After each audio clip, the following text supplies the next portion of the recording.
Good afternoon, beekeepers and bee enthusiasts. How are you doing? It's another great day at the farm, and we're hanging out. We are in December. Of course, we are getting ready for Christmas and the holidays and, of course, the new year.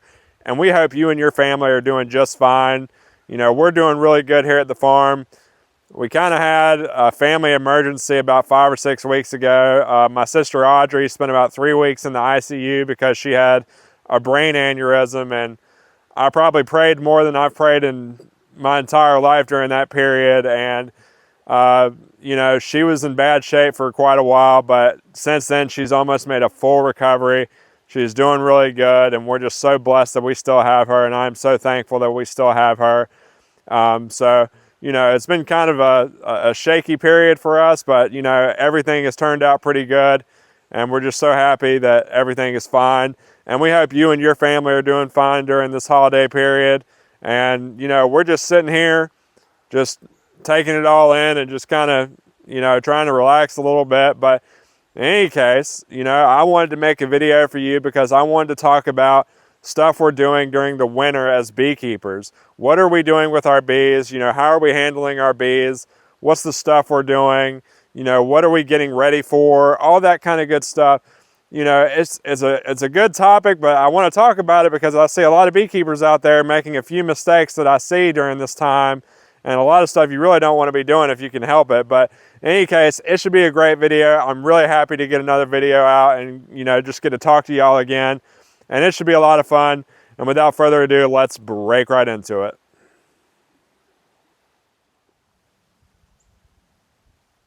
So what are we doing in the winter time? I mean, I've got this hive over here. I'm not really sure how these bees are doing, so I probably should go and open the hive up and check on the inside, right? Wrong. You don't want to go anywhere inside that hive, okay? Probably one of the worst things you can do during the winter time is disturb your bees and open up the top and take a look at them, all right? And the reason is basically they have heat trapped inside the hive.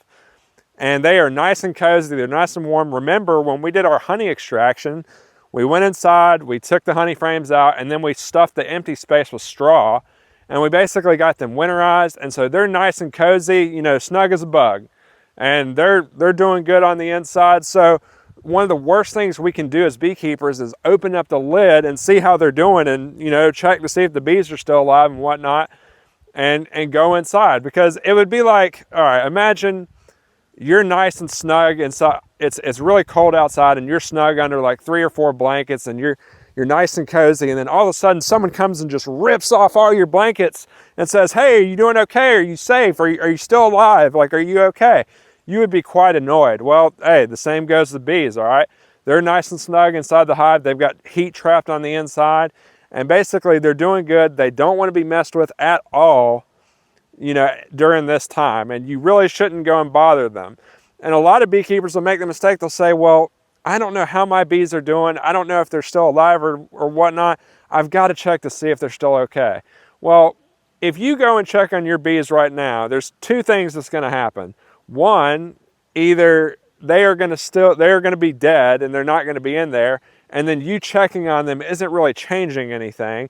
Or 2, they're still alive, but now you've just released all that heat, you've allowed it to get out, and now the bees are in shock, and they're like, oh my gosh, like, now I've got exposure to this cold air, and now you've reduced their chances of survival.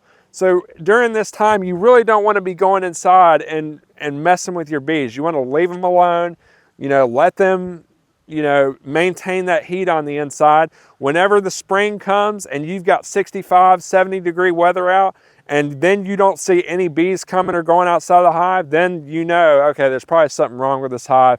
Probably the bees perished. But during this time, I wouldn't check them at all if I were you. I mean, I would just leave them alone.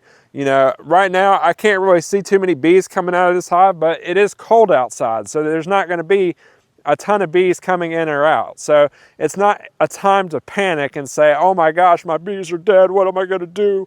You know, you don't want to do that. Don't go and disturb your bees. Leave them alone. Wait until the spring comes when it's nice weather outside. And then if it's nice weather and you're not seeing any bees or anything like that, then you can go and check your hive. You know, checking them right now is not going to do anything. It's not going to change anything. We know we've got this hive winterized. We've got insulation on the inside. They're doing good. So there's no need for us to go on the inside and check these bees and make sure they're doing okay, because, you know, again, if they've perished, then us checking on them is not going to change anything. And if they're still alive and we go and check on them, then now we've just exposed them to cold air, and it's going to really reduce their chances of survival. So do yourself a favor, leave those bees alone during the winter, and I promise you I'll really appreciate you a lot more for that.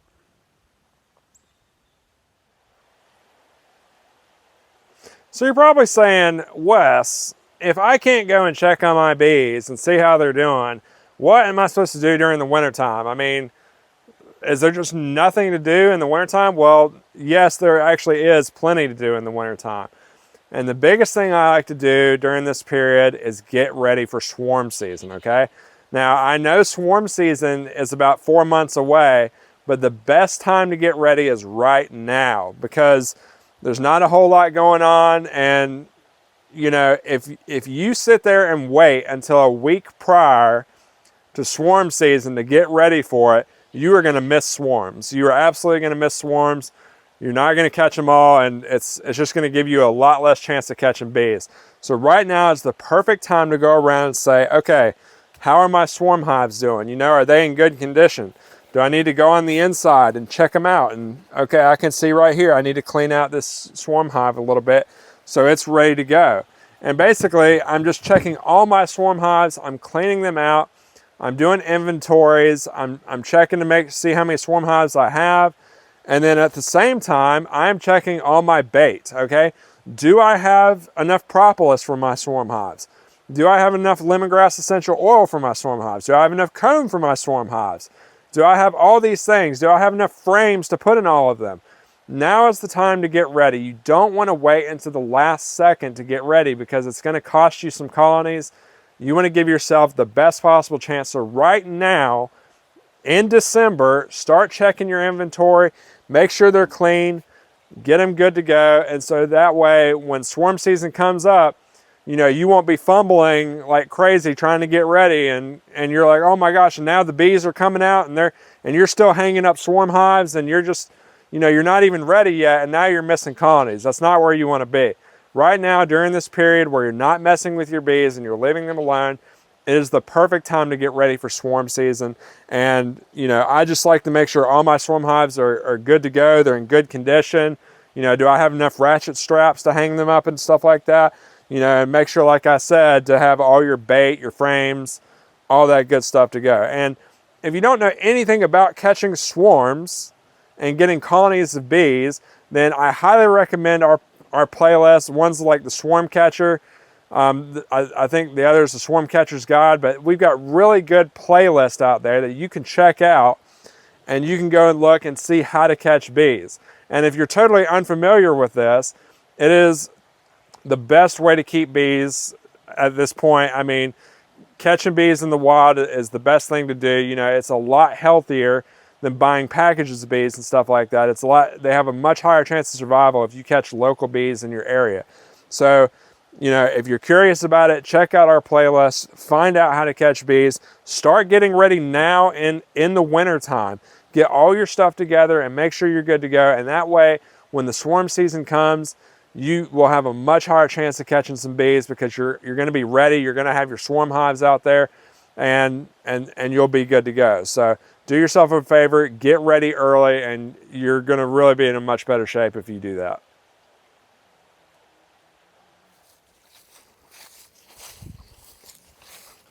Okay.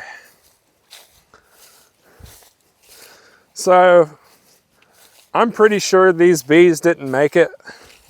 This is a swarm we caught in the recent season. And, you know, even when it was warm outside, we didn't see much activity coming out. But just in case, I'm going to leave them alone. I'm going to leave them be. I'm not going to disturb them. And I'm just going to let them do, you know, well, if they're still in there, I'm going to let them do their thing. But, you know, I'm not going to risk exposing them to cold air by opening up the hive and checking, because it's not going to change anything if I check right now and they're dead. I mean, if they're gone, they're gone. And it's not hurting anything. The hive will be fine.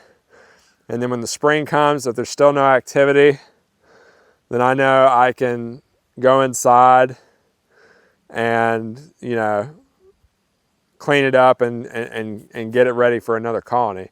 So, let's assume they're not in there anymore and these bees are gone. And there's two things I can do in this location. One, I can bait this hive again and try to catch another colony here. Or two, I can do a really good idea and put another swarm hive up in this tree and catch another colony here. Remember, they always say the best place to catch colonies is where you've caught colonies previously.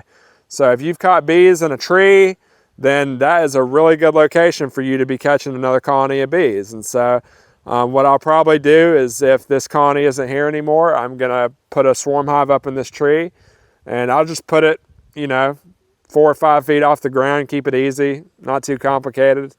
And I'll just catch the bees again in here, and then I'll move them over and they'll be good to go.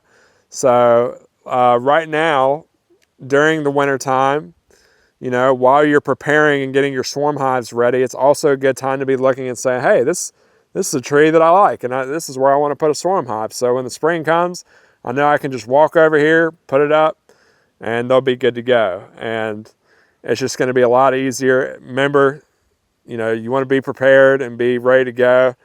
And that way, it's not going to be chaos when swarm season comes and you're fumbling and, you're missing colonies because you just weren't ready. So, and, I'll walk down this tree line here and I'll check out all kinds of trees.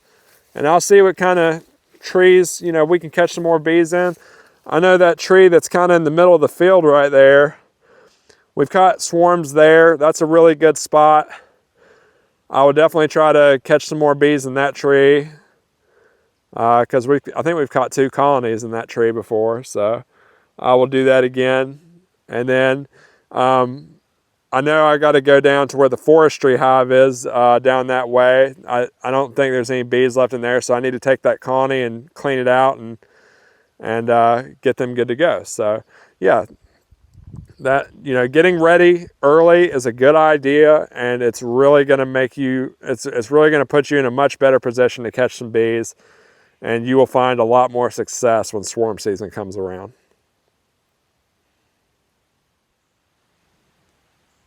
So we covered 2 things today. One, of course, you need to leave those bees alone.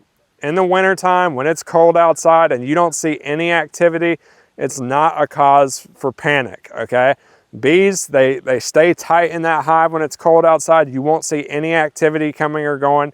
It'll seem like they're not in there, but most likely they're still there and they're still doing fine. There's no need for you to panic and open up that hive and then suddenly expose them to all that cold air and all that stuff during the season. You don't want to do that, okay? Leave them alone, leave them be, and I'm telling you, there's a really good chance they're going to be just fine in the springtime, as long as you had them insulated well and you had them a good system going before the wintertime. There's a really good chance in the spring they're going to be just fine.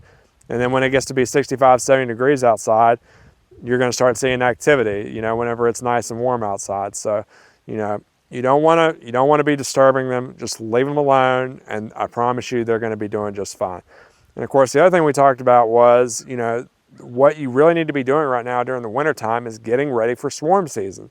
You don't want to wait until a week prior to your swarm season to start getting ready, because, whereas you could have caught 6 or 7 swarms in the swarm season, now you're only catching like 1 or 2 because the swarms are happening and you're just now putting up swarm hives and getting them ready, and remember, swarm season doesn't last very long. I mean, they will swarm for a few weeks, and then basically that's the height of it, and that they'll swarm a little bit after that, during the rest of the season, but the most of it happens during a few week period, and basically they swarm a bunch, and that is your time to catch swarms. And you want to have as many swarm hives out as possible, and you want to have them out in trees and whatnot and getting them ready. And what you don't want to do is wait until the last second to do it, because then, like I said, you're going to be missing out on possible swarms. So, start getting ready now. Start doing your inventories. Check your swarm hives. Get them cleaned out. Check to make sure you got your comb, your lemongrass essential oil, your propolis, your frames. Make sure you got all that good stuff. And get it ready, so that way whenever it's a few weeks prior to swarm season, you can put all your swarm hives up, get them up in trees, and it'll be simple as that, and then you're probably going to catch a lot of swarms. So get ready now. Don't wait until the last second, and you will be a lot better off if you do it that way. So that about wraps up our video. We hope you have a very Merry Christmas and a Happy Holidays and a Happy New Year, and we just hope you and your family are doing fine. We're doing good right now, you know, and I've definitely missed making some videos. So, you know, I definitely wanted to make this video, and I want to plan on making some more videos very soon. Probably covering some topics about Federal Zootin and his book Keeping Bees with a Smile and all that good stuff. So it'll be some good stuff to talk about. You know, we've got a lot planned, and again, we hope you and your family are doing fine. And until next time, we'll see you soon.